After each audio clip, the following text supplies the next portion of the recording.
is critically important. Not just because this issue right here, but let me tell you, it's like whack-a-mole with the issues. It's a challenge for candidates, frankly, to keep on top of the issues. We've got education, in my district, we've got the transportation issue, and of course, we've got this issue that we're all out here for today. This one probably is ultimately the most critical. So I would encourage all those folks that didn't raise their hands, take an hour a week, find out who your candidate is in your district that you can support and give them a little bit of time, because that's how we win. That's right. And we need to win. Yeah. And never underestimate the power of a small group of committed individuals to change the world, because in fact, that's the only thing that ever has. That's Margaret Mead. My name's Michelle Darnell. I'm running for state rep in the 48th. That's Bellevue, Redmond, Kirkland. I affectionately call it the Fighting 48th. It's awfully blue. I'm trying to turn it purple. I'm running Libertarian. And there's a reason for that. I ran Republican in 2014. And what I've heard over and over is, you know, we kind of like what you have to say, but we can't quite vote Republican. So, you know, frankly, I don't care what the color of the jib is, so long as the vessel gets me where I want to go. So I'm running Libertarian. I'm happy to say that I'm endorsed by some wonderful Republicans, Bill Bryant being one of them, Marty McClendon, another, and Steve McLaughlin. I have no problem working with like-minded individuals of any cloth. So, you know, I tell you, I'm going to piggyback off what Graham just said, that, you know, I feel really safe. I was thinking on my way here, you know, I'm just a mom from Ferndale, frankly. I've got 4 kids, 3 credits shy of an AA, and I woke up about 8 years ago and went, what the heck is going on? I did not have 4 kids to inherit this mess. So, you know, God pulled me out of the kitchen and threw me out, you know. So I've been kind of traveling that path for the last 8 years or whatnot. So anyway, last night I'm thinking, you know, I'm running for office. I'm one of those dreaded politicians now. You know, I probably got a target on my back. And I'm going up to Olympia today, right after what happened in Burlington. And I'm thinking, I'm a little scared maybe. Then I walked up here and I saw you all. I'm like, I'm in the safest place in this state today. Because the best protection against a bad guy with a gun is a trained good guy or gal with a gun. I mean, and that's the end of my speech. No, just kidding. Article 1, Section 24 of the Washington State Constitution talks about the right to bear arms. The right of the individual citizen to bear arms in defense of himself or the state shall not be impaired. Well, folks, there's currently an effort to impair the individual's right to protect themselves. Now, I happen to be a foreclosure defense paralegal. I've been fighting the banks for, 6-7 years. And I'm not going to put my tin hat on today, but let me tell you, there's some things that scare the heck out of me. And a gentleman here earlier, I'm sorry, sir, what was your name again? Bob Bozar. Yeah, I've seen your name many times. You know, when he talked about the financial situation, what's going on, I definitely think it's relevant. John F. Kennedy said, when nonviolent revolution is made impossible, violent revolution is inevitable. I don't think there's any mistake that we're seeing sort of the uprising going on. And I think there are some that recognize that would like to strip our ability to protect ourselves from that. So this effort is seemingly in a response, the effort to take away our right, seemingly in a response to recent school shootings and mass shootings around our country. However, it is an improper knee-jerk response, though I would argue maybe an intentional response. And it will serve no real purpose and may, as you all probably know, cause harm. Additionally, is one that serves as a distraction from the real cause of these horrific incidents around our country. The real issue we should be addressing, frankly, is mental illness and some of the other ills in our society.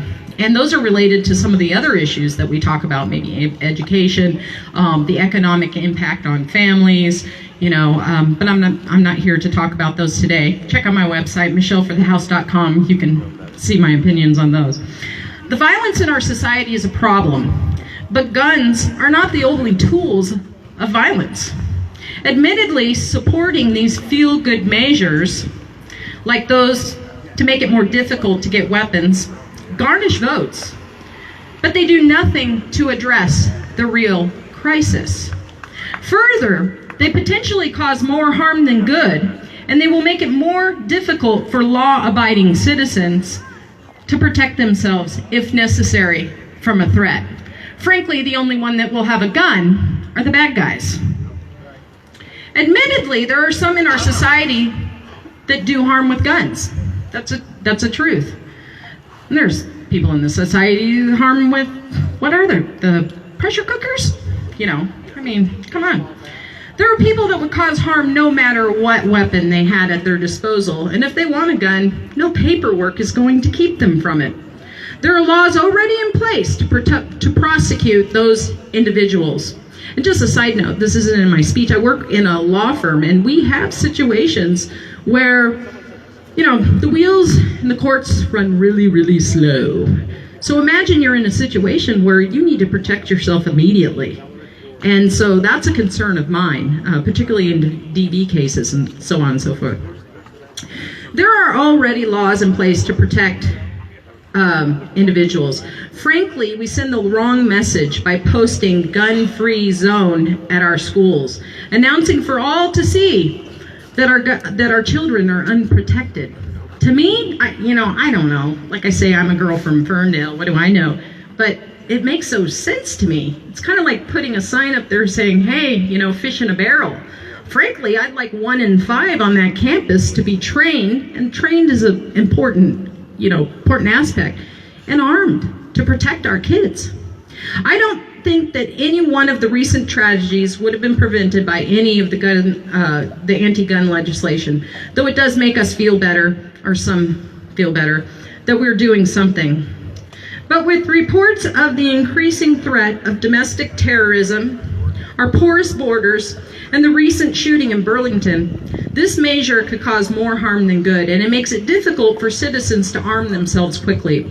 The only defense against a bad guy with a gun, as I said earlier, is a good guy trained with a gun. We need more armed and trained citizens at large, in my opinion.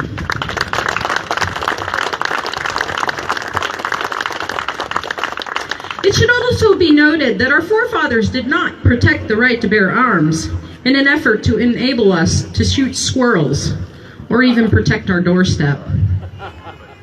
They had just come off the American Revolution, and the threat of tyranny was still very fresh in their minds.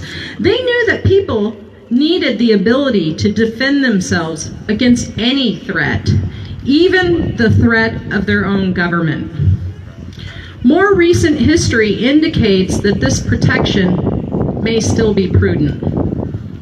Ben Franklin said that when security is traded for liberty, we deserve neither, especially if it's a false sense of security. This is why I will not support an effort to disarm Americans or people in this state. But I am in favor of increased efforts to voluntarily train Americans in responsible gun safety and use of firearms. Note I said voluntary. I would like to talk, as a representative, I don't actually think it's my role to have all of the answers. Some up here seem like they want to rule rather than represent.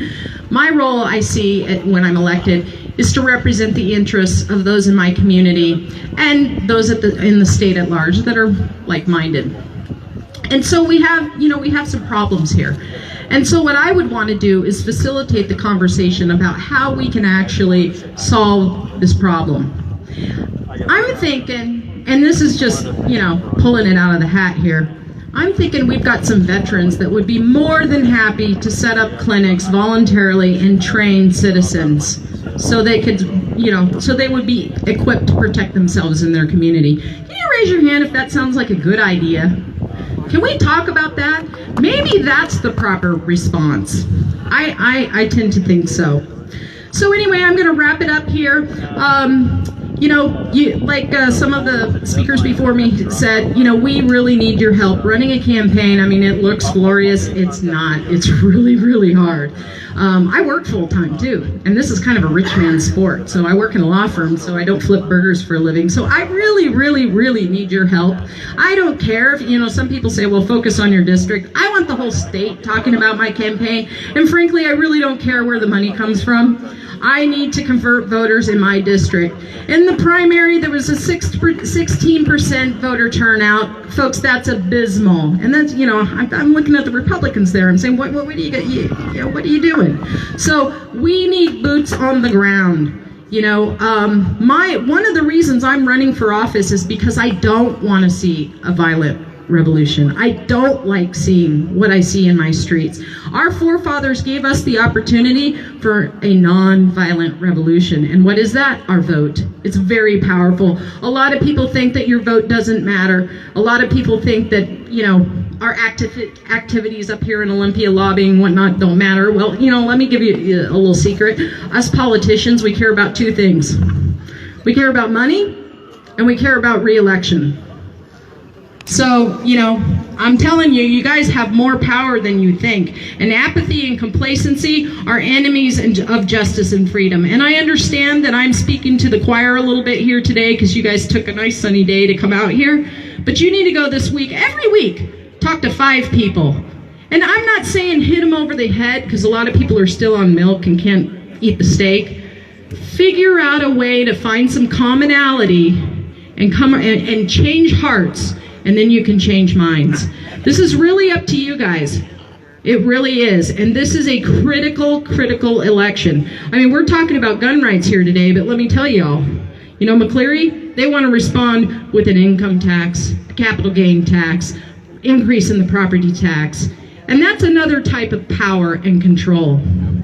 So it's on you guys right here, and on us, of course, to really get out into your community. Raise your hand if you're in the 48th.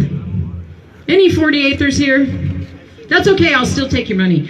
But anyway, if you have any Facebook friends, spread the word. But do not just be a Facebook warrior. Talk to your neighbors, heck, you probably get this, I like to talk. So I talk at the gas station, I talk at the grocery store. We are political evangelists, folks, and we can do this. We really can. Thank you so much. I've gone on a little too long. Thank you for your time. Thank you for being up here. And vote Michelle Darnell, State Rep 48th, and tell everybody else too. And Marty and Bill Bryant too. Thank you. Oh, one last thing. These guys back here are part of my team. Give them a round of applause. I couldn't do it without them.